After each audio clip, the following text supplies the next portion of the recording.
Yeah. Anyway, right, I guess we should get into our movie. Yes. The name of the movie today is Dominatrix from Outer Space. Looking at it, it's like he looks like Agnes Moorehead wearing a hefty garbage bag. Devil Girl from Mars. Devil girl from Mars, or the girl Uh, from Hefty. I mean, they were mentioning that her outfit looks like it came from like some British Soho sex club or something. I'm like, Yeah, okay, exactly. all right, Where she's into spanking and it looks futuristic to me, but there is a lot of latex going on there, so yeah, no kidding. it's an So, interesting movie. It wasn't boring at all, you know what I mean? It went by pretty fast, and sometimes I know British sci-fi can be a little talky, but right. it was okay. You know, Yeah, it it was it for was its pretty. Yeah. for its low budget, roots. Well, I think because this was what they call a second feature, which is their term for This was a B bit movie. the second feature. Okay. Yeah, that's their term for B movie. They didn't try to pad it Hmm. because they had that. They would have the main film, then the B movie, and then they would have like newsreels and cartoons and stuff. So it was, I think, an hour and 17 minutes. Is Yeah, it that went it? by fast. Yeah, it went by fast. 77 minutes. So yeah, it's an hour 17. And yeah, it was well acted. The main guy who plays an American newspaperman, he's actually Scottish. Oh, he had a good accent, a good He had American a very accent. good accent. Yeah, and cast the character. It was almost like it reminded me a bit of that movie, The Earth Lies Screaming, where you have the Yeah. various people stuck in a hotel, and then you Yeah, have yeah, the that's right. That's the right. Yeah. uh, the evil monsters or aliens or whatever on the outside. They had a lot of movies Yeah, of this caliber. It's usually some other planet and whatever the male or the female is dying out, and they're coming to Earth to replenish. right, That's right. like Mars needs women. Yeah, Cat women exactly. of the moon. And It's seems a popular uh, uh, theme or yeah, scenario where you have because we watched that thing with those robots from Venus yeah. that and the people were stuck in that sort of In the command inn. area. Yeah, and there's also like those the one with Chuck Connors, not Chuck Connors, Mike Connors. Oh, Um, the oh, who good. lives Not the day the world Day ended, the Earth. maybe. Yeah, the day the world ended. Yeah, Yeah, with Chuck Connors and yeah, Richard Denning, and yeah, we're like yeah. Richard Denning was like about 25 years older than the girl that he was like, Yeah, well, that's always the way. it was like, wow, okay, Yeah. So yeah. that seems to be a trope that a lot of these movies use. You get a bunch of disparate characters and you shove them together and see how they act differently. Although most of the people in this movie were, even the escaped convict was somewhat noble. Well, You yeah, know, it's it, usually you have some bad guy like Mike Connors. Well, I forget the nickname he used in Touch that movie. Connors, Touch. That's it. Touch. Touch Connors, yeah, that was his nickname before he became Mannix Yeah. years later. Yeah, and somebody said, I think it was Chris or somebody said that he got that nickname because he was a basketball player and he had a good touch on the basket. I'm Oh, hoping that okay. is. It's not like he was Yeah, touching a and that bunch of he didn't get it from women. the secretarial pool. Yeah, right. Hey, touch. Get, quit touching me, touch. Yeah, no, but this one has that added, little zinger that's like she talked about. Well, we took over Mars and basically like we eliminated men and now we need to Yeah, reproduce. So there was like a little bit of that, war of the sexes thing going on yeah. there or whatever. You know what I mean? So And how it could all go horribly wrong. yeah, it's funny. There's those topics are still, and not necessarily in movies, but in whatever media or whatever. They talk about things like that. It's just Yeah, it's still. where the concept of like sci-fi predicting the future is Hmm. interesting because it says this: did sci-fi predict the future, or did people copy, these tropes? And it's weird. I don't know, but at any rate, this Well, is. Go ahead. I'm it's sorry. like in Star Trek, Star Trek predicted the future with flip phones and floppy No, disks and stuff. But it's no, it was they did something that seemed interesting and cool, and then the, there's a the lot of the people who are nerds. scientists now. They watch that and they go, "Hey, that's an interesting idea," and Let's make because the a first phones, teleporter. Yeah. yeah, the first phones, portable phones, they were like the size of a shoebox, Uh, had these long antennas you had to use. yeah, yeah.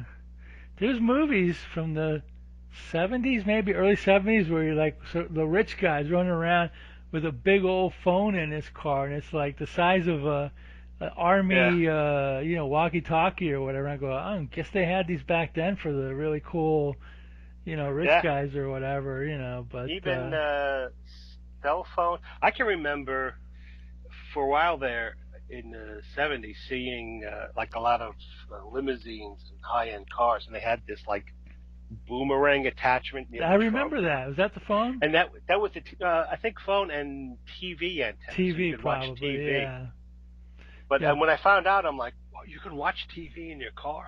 Oh, it was probably before whoa. cable, I would imagine. You were just Oh picking up yeah, local signals or whatever, so. yeah, on-air signals. And then also Dick Tracy had his two-way wristwatch, Yeah. And which now they got those too with yeah, now they got those too. The Oh Apple God, Watch, yeah. yeah. Yeah, all that crap. They don't have they're working on the flying cars now. That should be interesting. To have a Oh car God, flying around and crashing on your I can't. house. I mean, it's bad enough people the way people drive on the road. Seeing them in the sky is like, oh, I could just Yeah, just imagine it. like crashing and falling on your house or like, Oh jeez. Or somebody trying to park and as you're parking and they land on you. Oh Jesus. Great, that's all we Or need. driverless cars, that's another one. They have those they do have, and my friend got in one in L.A. He was like, Really? "Really?" Yeah, they do have them. Yeah, Yeah, driverless cars. I would not trust that. That is scary as crap. Yeah, scary. I no. I. It's hard enough to let somebody else drive the car when I'm a passenger. But Yeah, having yeah. yeah, So I'm it's just assuming that at some point in the future we'll get a Devil Girl from Mars showing up in a big yeah. spaceship with like some clunky robot guy Oh my, and yeah. Oh, that's their advanced. She has an advanced power far beyond what we have on Earth. And they got this big friggin' thing that just sort of totters along. Who I'm sure if you wanted to defeat it, you just shove it over. you trip it. It's like, hey, look over there, robot. Or just throw marbles on the floor and watch it. Yeah. But for the time, it was, Yeah, for the time. Yeah, it was a simpler time, yeah. But so okay, I think I watched the movie, but I forgot in the beginning of it. Did she crash into something? Well, 'Cause what's happening? Yeah, there's a. You see, it starts with a plane flying, and then it suddenly explodes. yeah, And I think later on, after she lands, the they didn't expect the atmosphere of Earth to be so thick, so it got damaged, and either the ship crashed into the plane, although you don't see it, or part of the ship fell off and that hit the plane. right. Either way, a plane blows up, and then something they think a meteorite, which is part of the flying saucer, lands in Scottish Highlands. Yeah, it was the I think the spaceship was heading towards London, right? But Right, they heading got towards detoured. London. Yeah, because they miscalculated because of the thick. They didn't. I guess well on Mars the atmosphere is thinner, so they didn't take that into account. Those super smart Martian women, they didn't. Well, Scientists, yeah, they didn't you take know what that they into say account. about women drivers. You know what I'm saying? But that's a whole different. That's a whole different story there. Exactly. But anyway, I think it was because of a plane crash derailment. But yes, she ends up in the in the Scottish Scottish Highlands, Highlands, yeah. and then you get like, the drama. You get all these characters being introduced, which Right. is also like a time taking.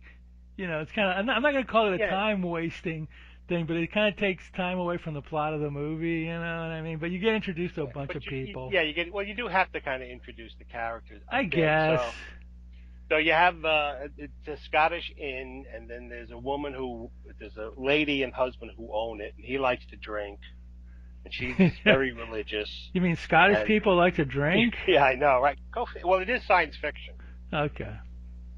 So then she's taking care of her nephew, who's a little kid, and they're listening. It starts out they're listening to the radio, and first they talk about a meteorite crashing in Scotland, and then the escape of some guy from a prison. Yes. And so the owner of the inn, she's yelling at her husband to stop drinking, and she sends the little kid off, to go off to bed. And then you see this blonde-haired guy who's obviously the escaped convict, and he's hiding from cars and traffic. And then he goes to the inn, he's knocking on the door, and the barmaid, who's the helper and not related, husband and wife, she opens it, and he comes in and goes, "Oh, they let you out of prison?" He goes, "No, I escaped. You said you wanted me.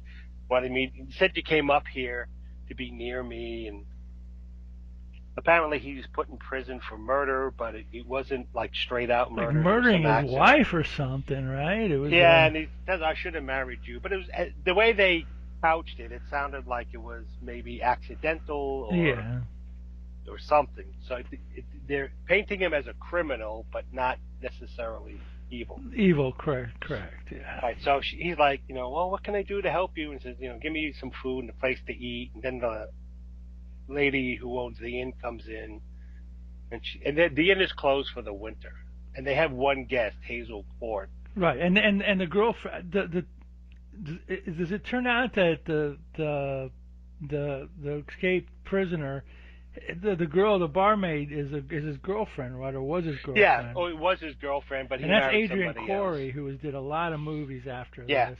She was actually in what's that one with Malcolm McDowell?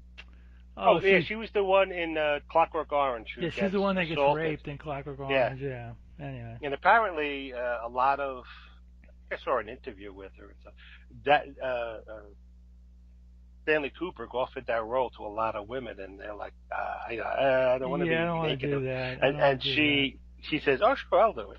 Apparently, she's a wild She did another movie that we watched, and I can't remember which one it was.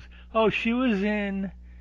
You know who she was? She was Vincent Price's crazy girlfriend in Madhouse. Remember that movie, Madhouse? No, was it Madhouse? Madhouse? Yeah, she was like. Remember he had some like girlfriend who was like. Yes.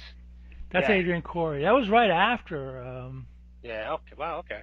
Yeah, the British are funny. You'll have big name actors who will do comedies, dramas, tragedies. They'll be in some really high end, notable movies. They'll do TV.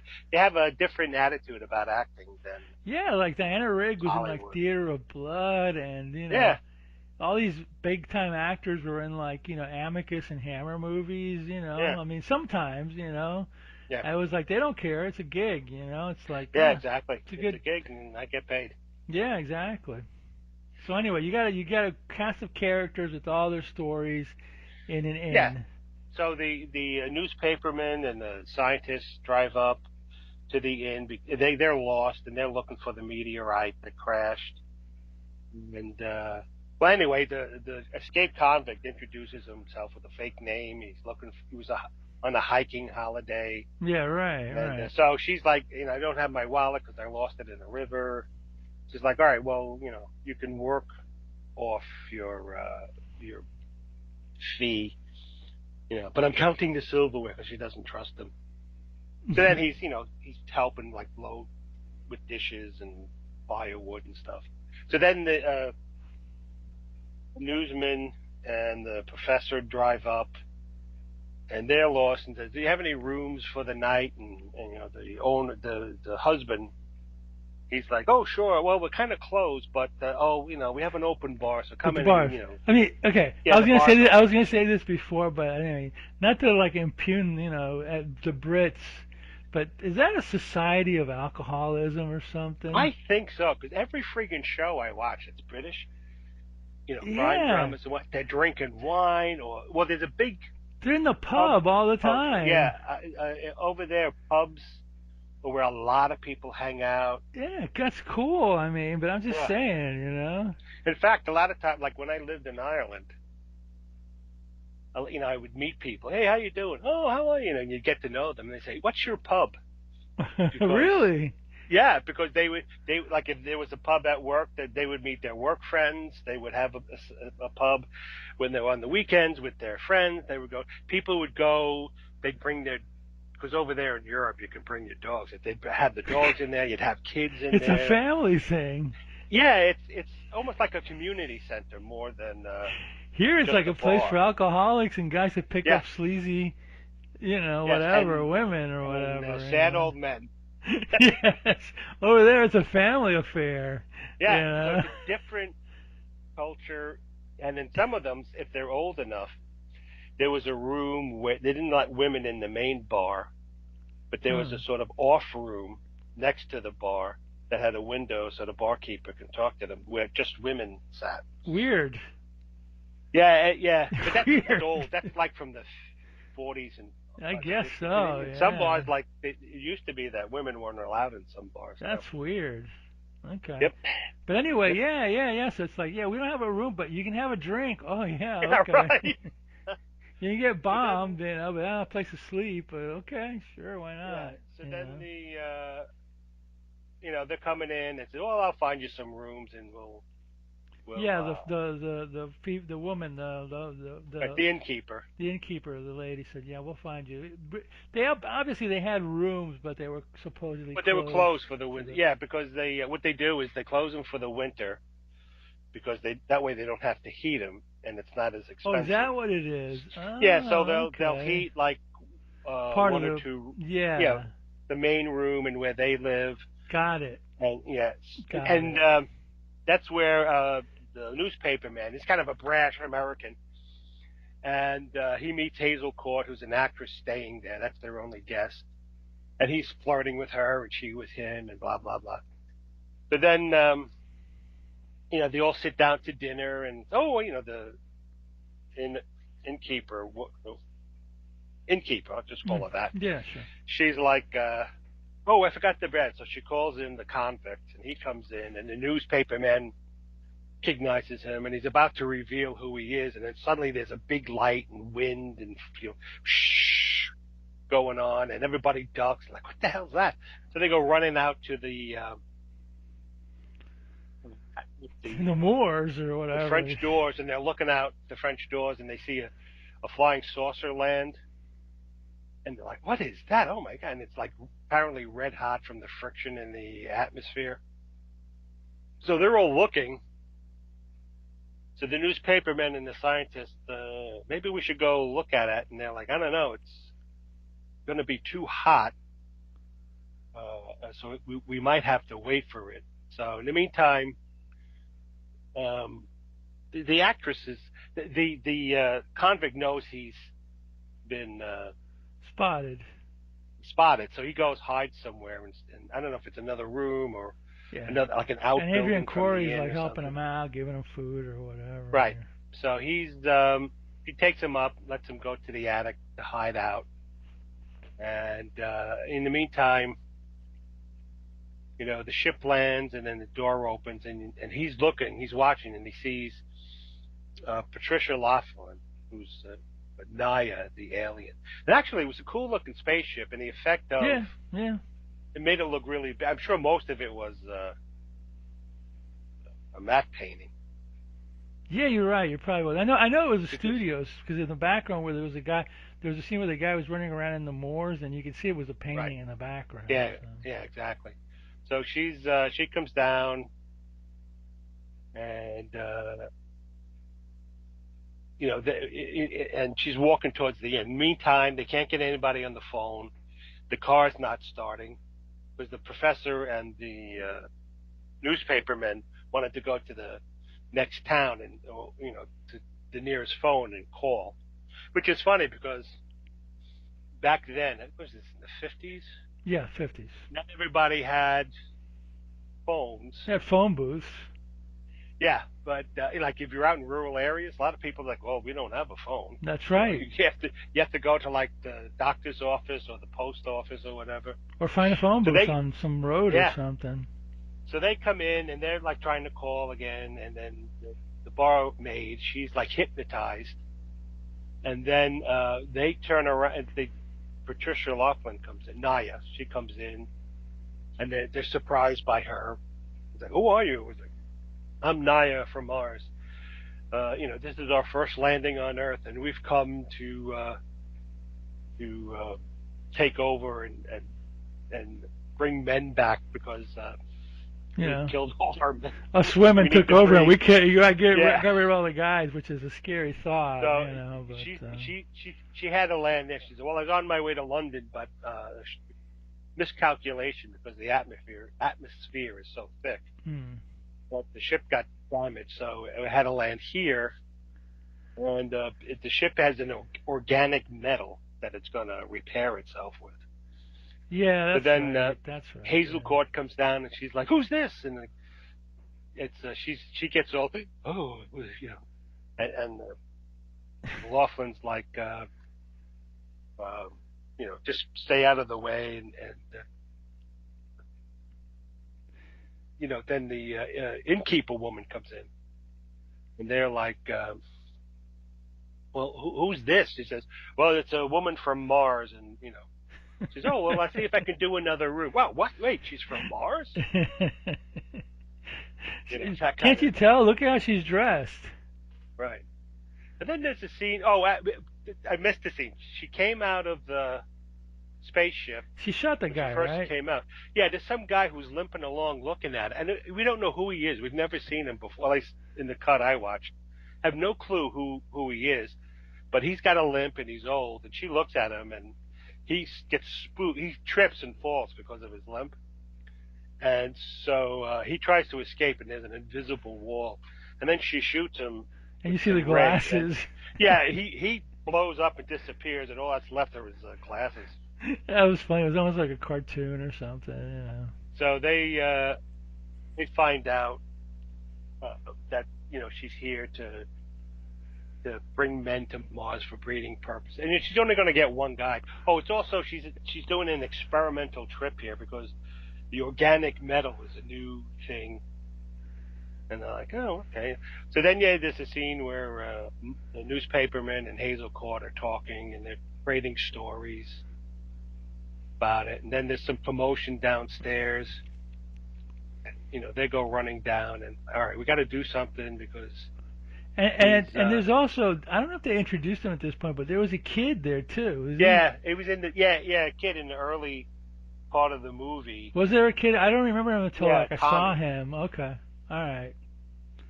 And then you kind of forget about him. Yeah. For the movie, and I think he was up in bed sleeping or whatever. So then she keeps going back and forth from the ship, and they try to shoot her with a gun, and of course it has no effect on her, and she's like, foolish humans, you think you can destroy me with such primitive weapons, blah blah blah, and then she leaves again. But then the kid, he looks out the window and he sees the spaceship, so he crawls out his window onto a tree near the house, and the convict who's hiding in the attic in the next window over, he's like, hey kid, what are you doing? You can't. He says, I'm going to go see the airplane. So the kid climbs down out of a sense of responsibility, the convict goes with him. And he's like, all right, we'll go see, but we got to hide and make sure, we're not seen. So then all the men follow all the people follow the Patricia Laffan out. And then she holds up some, I don't know, egg beater kind of thing, and she calls out the robot named Channy, and this thing is so friggin' clunky. He looks like he's got horse feet, and his they move weird, and his arms are just pointless rubber things that don't even move. You know, they wiggle because they're rubber, but they don't move. So then he comes out, and he's supposed to be like 9 feet tall, and he had an interesting face. He didn't have the typical like eyes and nose and mouth like they sometimes give robots. He had like a arc of lights. So then she goes, "Well, look at how awesome our power is." So Chani turns and he blows up a tree. Yeah. And then he turns another way and he blows up a car. And then he turns, and house. Then the kid and the convict are hiding in the house. And the robot turns and faces the house. So they're like, "Oh, come on, kid, we got to get out of here." So they run, and Chani blows up the house. And the convict and the boy are standing there watching it. And then all the other people go running back to the inn because they get freaked. So then the convict and the boy goes like, "Yeah, let's, kid, we got to get out of here." And then he gets up and there's Laughlin there. She's giving him that old, where they put the spotlight on the eyes to hypnotize. Oh yeah, that close up. Yeah, like they do in Dracula. Mm. So she hypnotizes the convict to go back to where he was. So he climbs back up into his attic room and he just sits there. And meanwhile, the Laughlin takes the kid with him. And then she comes back in and she's telling the plans, you keep trying to trick me. Don't you realize the awesome power we have? And the scientist goes, "Well, if you need someone to go back to Mars, I'm the logical one because I'm a scientist and I can help you. And you're going to need someone to show you around London because that's her original destination." Right. And she says, "I'm going to show you how awesome our power is." So she takes him to the interior of the ship, and it's just a bunch of lights around the floor, and a big light in the middle. It looks like an empty fountain. And she starts explaining how her atomic energy is negative because instead of exploding, it implodes. And because it implodes, it strengthens the energy, which then forms more energy. So it's a perpetual motion thingy. A lot of all sorts of, good, right, Bumbo, yeah. Yeah. So he goes back and he goes, "All right, so we're... I'll go with you." And then he's walking back to the inn, and she's following. In the meantime, the innkeeper's husband and the newspaperman, they wire the handles of the door of the French doors. Oh yeah, that scene. From a lamp, and if she walks in and they turn the light on to electrocute her, it has no effect on her. Yeah. And she rips the wires off. She's like foolish humans again. Like you can't. Did you really think that was gonna work? You little. Yeah, our power is awesome. And then she's like, "I'll show you." And then she starts blurring away. Yeah, what was that all about? She just kind of disappears or something? From the power, because she's showing them the power of the fourth dimension. And the scientist goes, "So the fourth dimension does exist." And the fourth dimension's time. Yeah. So I don't think a lot of scientists wrote this script. Well, so anyway, she tells him that she has the boy. She's kind of holding him hostage. And in the meantime, Mike and Hazel, the newspaperman and Hazel Court, they fall in love. She was an actress, right? Yeah, she was an actress. Yeah, she's an actress. And I tell you, in a lot of these movies, people fall in love at the drop of a hat. Yeah, it's like. So he goes, "Well, I know what to do." So he walks to the ship, and he says, "If you release the boy, I'll go with you willingly." So she says, "Okay." So she releases the boy. He comes back home. Every guy takes his turn. Yeah, I'll go. No, I'll go. No, I'll go. Right. This is a real movie, and some chick from Mars came down. And she says, "We need men to procreate." You'd have a line of guys. Yeah. Waiting. Even though they don't know how they're going to be procreating, Yeah, well, that's true. But anyway, he says, I'm gonna, I'll go with you, but just like release the boy. So that she releases the boy, kid goes back to the inn, everybody's happy, and oh. So then he goes up. Mike comes back and he's telling them his decision, and that he's going to go. And then the professor says, "Well, I saw their warp core, and it's a tiny globule of energy. And if you hit it just right, it can destroy the whole ship." And then for some reason he's talking to the barmaid, and she lets it known that the convict is up in the attic.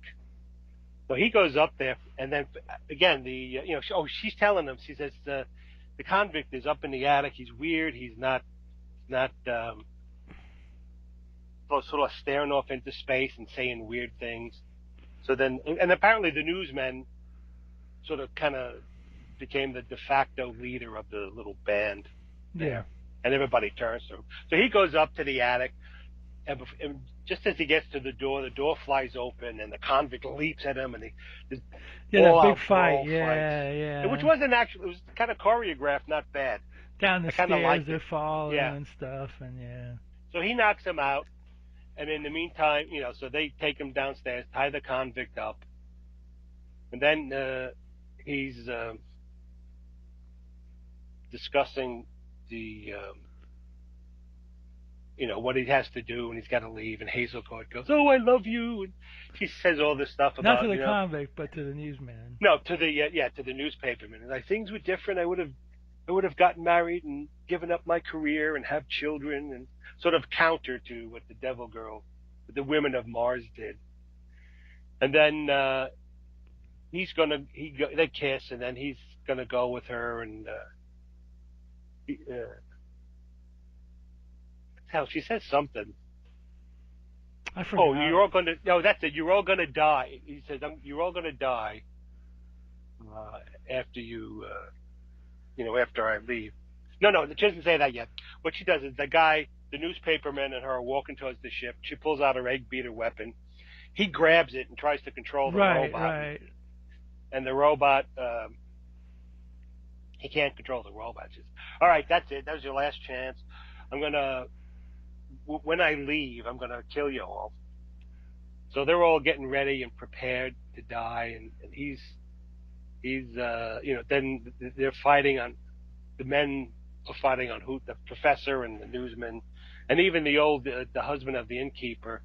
They're like deciding who should go and stuff. So they all go downstairs to hide in the cellar and sort of get prepared for what she's going to do. And in the meantime, the barmaid cuts loose the convict. So while they're all downstairs, the devil girl comes, and he's there by himself. So he goes, "I'll go with you." So she goes, "Fine, no tricks." The convict. Yeah. She says, "No tricks." He goes, "Okay." So then you see them. Mike comes up to go with the devil girl, but he sees, and he goes, "Look, it's the convict walking with the devil girl." And she walks up, and he's following her into the spaceship, and he turns around, and has one last look at his home planet Earth, because he knows he's never going to return. And then the ship takes off, and the people in the end, you see the newspaperman and the barmaid. They're watching. Ship, and everybody else is downstairs. So they're looking up, and they're looking like. And the ship keeps going further away into the distance. And it's almost like, well, is that the end? And then suddenly the ship explodes. I knew it. I was just sitting there going, when is it going to explode? When is it going to explode? Yeah, well, of course. That's how these things go. So the convict who was the murderer actually sort of... and how he destroyed the ship, I have no idea. He hit the little globule of energy. With what, we don't know, but he sort of redeemed himself for the murder he committed, even though supposedly it was an accident. It wasn't. It wasn't the way. It wasn't premeditated. This weird cloud forming, and then slowly fading away. And the then, end. and I don't think they go back to the No, No. they don't. It's the end. Yeah. So it's like, oh, the convict who everyone distrusted finally proved himself to be a hero, and everybody's happy. I think I read that this was supposedly a play before it became a movie, and it has that play feel with everybody yapping Yeah, a lot, and the whole. yeah. But the special effects, obviously. And very limited sets. You had the Moor, Yes. or the You, Moors. You you had had the it was inn. most of the stuff took place in the bar, dining Yeah. area. Yeah. And then a couple of rooms here and there, which could easily be. Yeah, it was definitely low budget. Yeah, but it was a good movie. It moved fast. Yeah. It was a lot of fun. One or two, but I'm sure at the time, 1954, that robot looked scary to people. Well, think about it this way. That was right after the Day the Earth Stood Still, so. It True. had her as Gort and the robot as Klaatu or whatever his name was or whatever. Except in that other movie, they were kind of good. She wasn't that good. She was kind of a. She was up to no good. Yeah. So there you go. That was the other side of the Day the Earth Stood Still, I guess.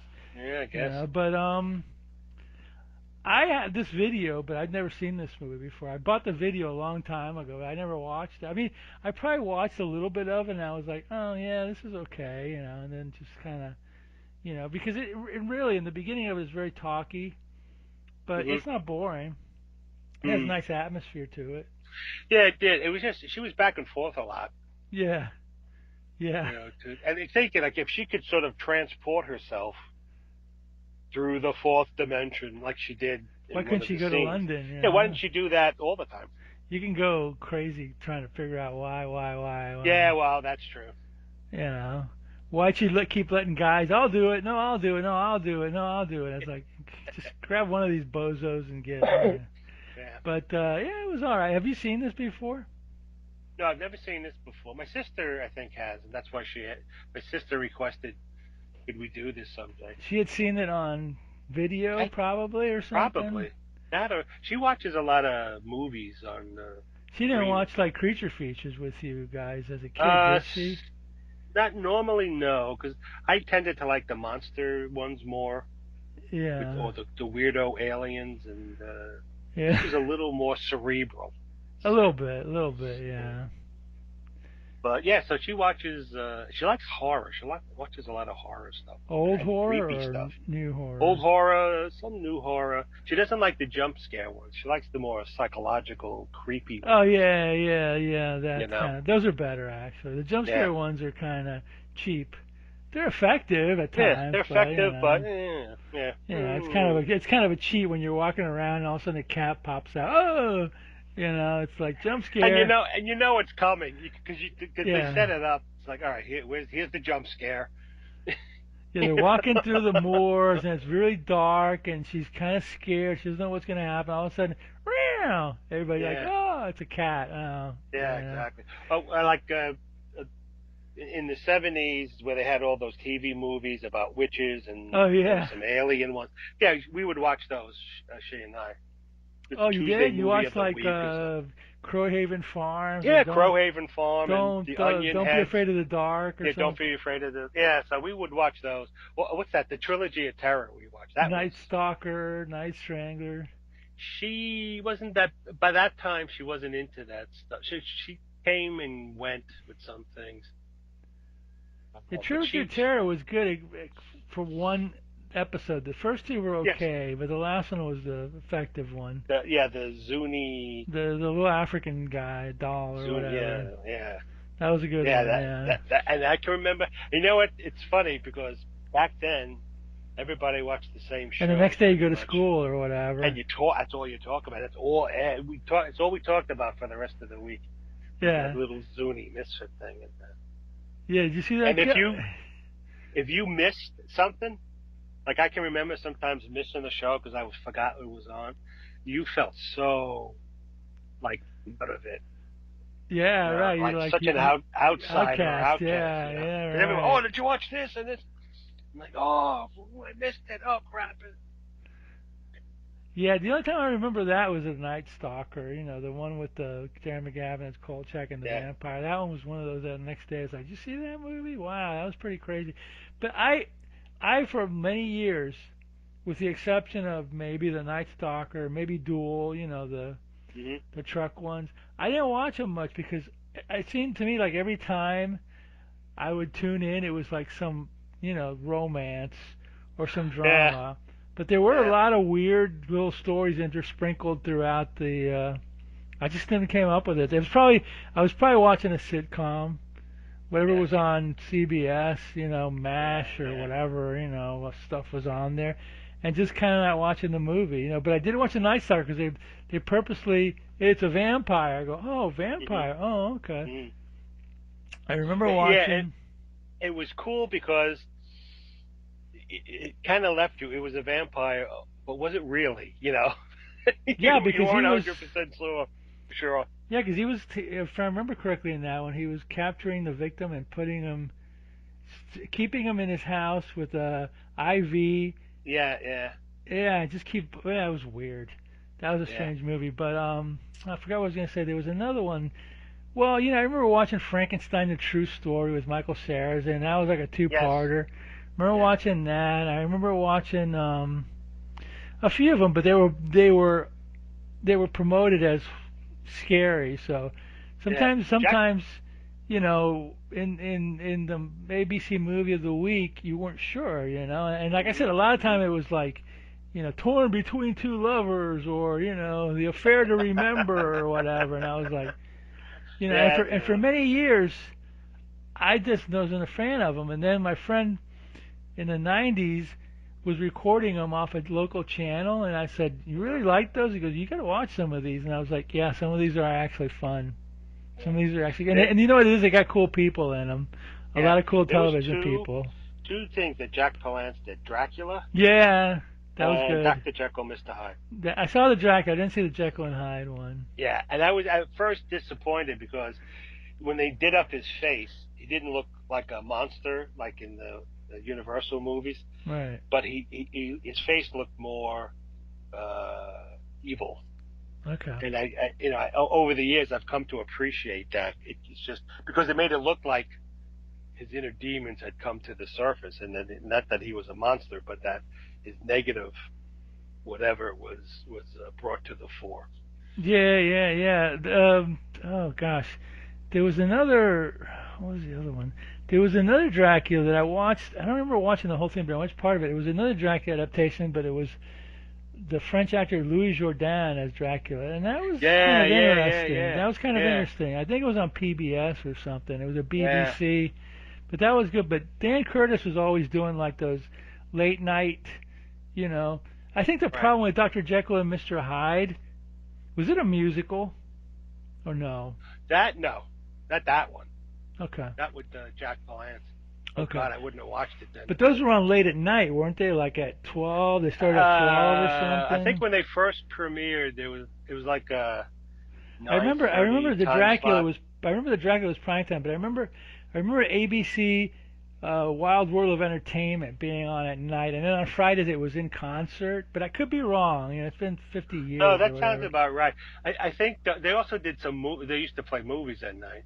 So I Yes. think when they first played them, they were like either like 10 to 11:30. Then the news would come on, Oh, okay. or because Okay.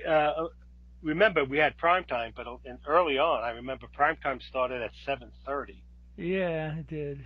Then later on, it switched to 8, and then a lot of shows that had a more adult theme Oh wouldn't yeah. come on till like 9:30, 10 o'clock, and then not everybody showed their news at 11. Some at 11:30, and news programs were like a half hour. They were just a half an hour, and then Yeah, back to your local broadcasting or whatever. yeah, It was before.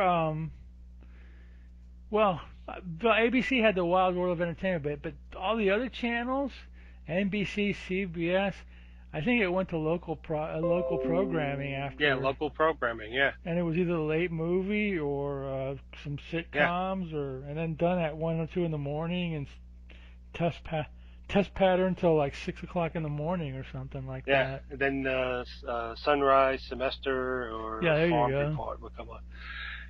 Yeah, I think Johnny Carson was syndicated because he was very That's right. popular. Johnny Carson was on NBC. That's right. Carson. That's right. NBC, Carson. And back then, Carson would be like from like 11:30 till 1 in the morning because it was an right? hour and a half show. Until like the older he got, the shorter the shows were. By the Yeah, 80s, I it's think the shows were like an hour and stuff like that. But you're right. That's right. yeah, Johnny BC had Johnny Carson, and the ABC hour and a late half. night programming was to counter Johnny Carson. And that's right. Right. CBS also tried late night hosts too, like Joey Bishop or somebody like that, and Mm. none of it failed. And then CBS later on in the early 80s got the CBS or CBS late night movie after Yeah, the news, and they used to show all sorts of weird stuff on they there. would show it was at 11:30 would be the late movie, Yeah, and then an hour and a half later it would be the late movie, and yeah. then sometimes like on a Thursday or Friday it would be the late movie. And then your Or local, sometimes I was gonna say sometimes if they didn't have stuff and they're gonna shut off early, you'd see an episode of a TV show like that's right. Love That Bob or No, you know what they would Burns do? and Allen or something like that. You know what they would do? CBS would do if they showed a TV show. Sometimes, Mhm. like the TV show would have been still running, they would change the name of it. I'll give you an example. I think CBS or one of these channels, I think it was CBS, was showing Ironside, but it was still running, so they would call it the Raymond Burr Show or something Yeah, like yeah, that. yeah, Or just yeah, Rockford instead of the Rockford Files yeah, or something exactly, like yeah, that. And that also went, and that also became the same thing, even if they were showing it during the day, like some independent station. If Rockford Files was on during the day on channel whatever, and some syndication, they wouldn't call it the Rockford Files. They would just call it Rockford, so you wouldn't confuse it and they with would the do nighttime. right, and they would do a different theme song sometimes. Sometimes, yeah. Yeah, because I remember watching Petticoat Junction being streamed on some like Really? MeTV early on, MeTV or whatever, Oh yeah, and they had MeTV was showing. Yes, MeTV was showing Petticoat this Junction. they showed Petticoat Junction and the Beverly Hillbillies, but they Yeah. didn't. I guess they didn't have the rights to the music, so they That would was have on, that different was music. on that's on DVD. I remember buying DVDs of Really? Petticoat Junction and the Beverly Hillbillies, and DVD Wow. and maybe in VHS of the early episodes, the black and white one, and they had different music on there Wow. as the title song. But here's the funny part, especially with Petticoat Junction. Like I remember buying a DVD, the best of Petticoat Junction, Yeah. $5 or whatever, and I played it, and all of a sudden, wait, where's the theme song? And then Right. but when you're watching it, the incidental music was like that, so Yeah. they did you couldn't get rid of that, but they got rid of the theme song, which is I think you could use a short cut of it, and not have to pay any royalties. yeah. So somehow or another, like in the early episodes of Petticoat and Beverly Mhm. Hillbillies, the company Henning didn't copyright it or something. It was Yeah, weird. something like that. Yeah. You know what else? There's a WKRP in Cincinnati. They There- played a lot of rock There's and rolls problem from with the different, music. Yeah, there's problem with the yeah, music. from different Yes. record companies. And then when they went into syndication, they couldn't play any of it, so they Yep. had to sort of make Yeah. up their own kind of music. Yeah, I never watched any of them, Which but I kinda- heard about that. Yeah. Which kind of ruins the. I mean, there's one or two stories where the songs they played were sort of written into the stories, Yes. but when they have to play different music, it doesn't quite There's always problem with jive. there's always problem when music. there's a musical or something going on because Right. like the rights a lot of times they don't want to have to pay the rights to all the songs or whatever, Right. and Yeah. you're like, oh boy, yeah, different sound. Sometimes I remember AIP put out a bunch of movies in VHS Mhm. and even Laserdisc in the 80s, and people were realizing, hey, wait a minute, this theme is not the same thing. It's been redone, and they would get a guy with a Moog to redo yeah. or give it a different score, and people were complaining. And finally, they relinquished and they paid the rights to whatever the composer was, Les Baxter or whoever it was. Yeah. Okay, we'll use your music again, but people were complaining about it. No, TV did the same thing too. I mean, I remember watching Prince. I'll give you an example of on the local station of Planet of the Vampires, and they called it Demon Planet. And I go, oh, they're playing the Demon Planet? What's that? I got to record it. And it's like, Planet of the Vampires. And I'm like, Right. why? Why'd you do that? Well, rights, stuff like Yeah, that, and different cuts. Maybe they bought it in a different package. Yeah, and then You know. you remember when TV stations used to play like movies with like the color all faded? That was another great one too. Where they're like Yeah. red or whatever. I'm like, oh boy. Yeah, that, and also like if it was very dark and they did a night scene, it would just be black, and you Yes. could see little flashes of Yeah. not as black gray. And Yeah. like, what? I can't even see it. And back then, I mean, the reception on the TV even stunk. A lot of You know, times, yeah. It was like it'd be comparable to the 72 DPI, and now even now with like digital stuff, you still see some of those movies and it gets all pixelated and Yeah, weird. tell me about it. Yeah, tell me about it. Yeah, but whatchamacallit, the UHF stations, they competed with like their late night movie shows, which were on all night, and a lot of times they showed stuff that was actually more watchable than the networks. But the networks in the '60s, they shut down early. I mean, yeah, of course, Tonight Show, but they shut in the '70s. They started getting into the more late night programming or whatever. Right. And now I don't even know what's going on. I don't know because I don't get the local station, so I don't know what's going on in that. I'm assuming they're showing repeats of shows, comedies, and maybe judge shows or something. I have no idea. Yeah, I know. Like at night, after the news, like the local stations, like WNEW Channel 5 would show. You I get Love Lucy. you get that channel? No, I don't get it now. But when I you're was a talking kid, about in the olden days. Yeah, in the old days, they would show like I Love Lucy and some older sitcoms. Channel 11 would show Honeymooners. Yeah. And sometimes, you'd catch an old, like B or even C, that sometimes they were really interesting to watch. Yeah. But yeah, Channel 9, WOR would show Joe Franklin. Like in the middle, like at 3 a.m. or something. Yeah. Well, he was all over because sometimes you could turn it on at like 1 p.m. on a Sunday, and there's Joe Franklin. Oh, I never noticed it. I just remember it being 3 a.m. Yeah, then 3 a.m. he'd be on talking with his record collection behind him, and sometimes his guests were.